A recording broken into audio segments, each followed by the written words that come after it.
Hello and welcome to my Wealth Odyssey. This is the portfolio update for February 2026. The aim of this channel is to document my progress from being a small investor and grow my portfolio to hopefully achieve my dreams of financial freedom in the future by building a long-term investment portfolio. I started aggressively saving in 2025, so this is the second year of the journey.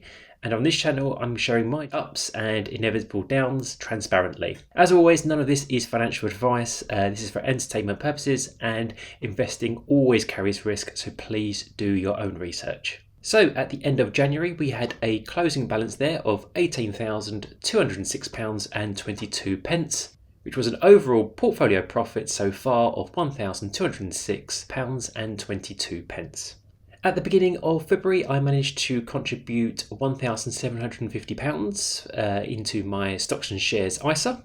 And if I carry on doing that for a couple more months, then I would have filled my ISA for the 2025-2026 tax year. And that will be a really nice milestone for myself personally, as I've been trying really hard to maximize my saving. If I could actually max out my ISA contributions for 5 years straight, that would be a £100,000 contributed ISA. And as I've said previously on the channel, Charlie Munger said that everything changes when you've got 100,000 in terms of compound interest, etc., etc. So yeah, I'm not sure if I'll be able to actually achieve that in 5 consecutive years. However, to do it for my first year, that will be a really nice milestone for myself personally. Okay, so let's have a quick look at the comings and goings in the portfolio in February. Well, you'll see there on screen that actually I haven't added any additions to my core stock portfolio, which is concentrated essentially in a lot of quantum stocks. You've got robotics there and also exposure to data centers and AI. And I'll come on to why I haven't continued to dollar cost average into those stocks shortly, but you can see down at the bottom there, yes, I've still got my free money in my 3 other quantum plays, which is great. So psychologically, it's quite satisfying to be able to take and stomach the downturn in the market, which has certainly happened over the last few months. The one addition that I've made consistently over the month is the additions to the ultimate monthly income pie. So that is a trading 212 pie that I've set up automatic investments of £200 each Wednesday. So I've added £800 in total, which brings my total invested into that pie to £1,200. And that's split across 16 different investments, weighted investments. And hoping that with the dividends that they pay out in the future, I'll start to have more of a diversified portfolio than just the high beta stocks that I currently am actually invested in, which have a lot of upside, but also get absolutely crushed in any downturn in the market or sentiment. So by only having £800 invested this month, and I was saving a little bit more into my ISA, you can see now that my cash balance is sitting at just over £10,000. And yeah, I'm quite happy about that, because that means that I'm still receiving daily interest payments from Trading 212. I think it's around about 3.5% now. It equates roughly to about £1 a day that I'm receiving. And also I want to have that cash sitting on the side waiting for the actual market dips. And I've got a feeling that the markets will continue to actually trend to the downside in the coming months, like they have been for a variety of different reasons.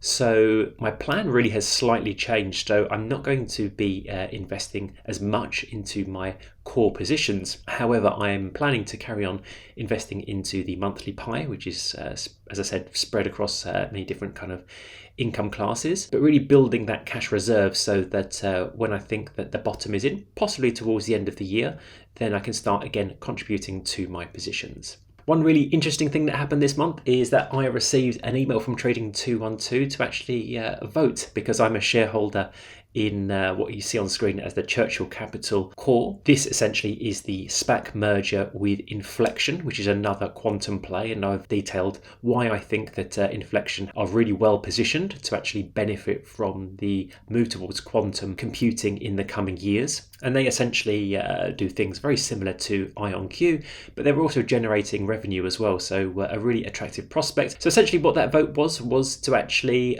merge with Infleqtion, and Infleqtion take over the actual ticker symbol.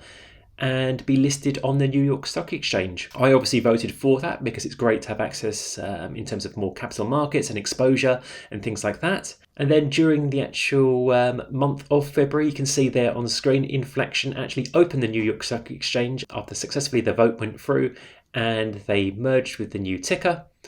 And so they got to ring the bell and open trading. And it was a really nice moment in sort of the development of Infleqtion. Yeah, I really hope that they go on to do good things. But as I say, all of these quantum plays, they are 3 to 5 years in terms of certainly my holdings. So there's going to be some downside, but there's also some real positive things that are happening in the space as they work towards more logical qubits in the coming couple of years as well. So a really nice positive news story in a tough month for me. Also, another one of my plays, which is in the data center arena, and that is Bitfarms. So Bitfarms are actually looking to rebrand to become Keel Infrastructure. Essentially, Bitfarms used to concentrate on Bitcoin mining. However, they've actually transitioned more towards sort of building data centers, and that area again is growing rapidly, certainly in the last couple of years.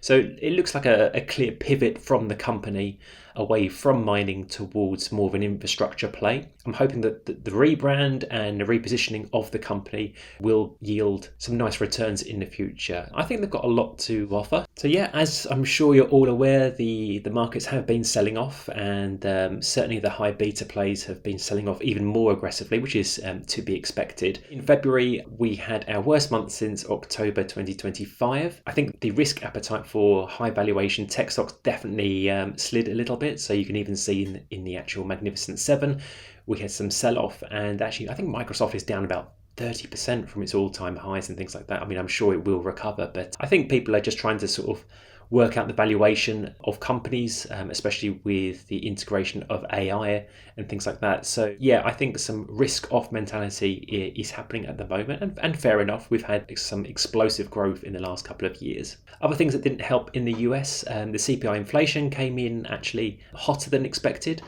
So again, that fueled thoughts of less rate cuts potentially this year, which is good for markets and things like that, and actually more money printing.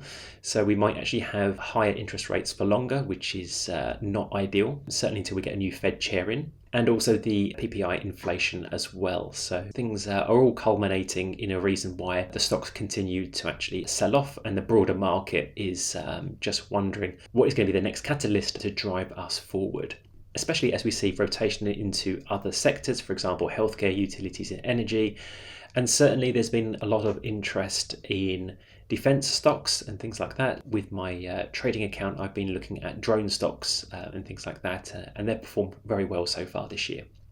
Okay, so with all of that being said, where did we finish at the end of February 2026? Well, we finished with a closing balance of 18,861 and 16 pence. That was a further loss to the portfolio of just over £1,000, which brings my overall portfolio profit to £111 and 16 pence. So I'm pretty much at break even, which is a little bit disappointing, but also completely understandable. And my stocks are for the long term, so just continue to build my cash positions and then dollar cost average into stocks when I feel that we're actually heading towards an actual market bottom, which might be later on in the year.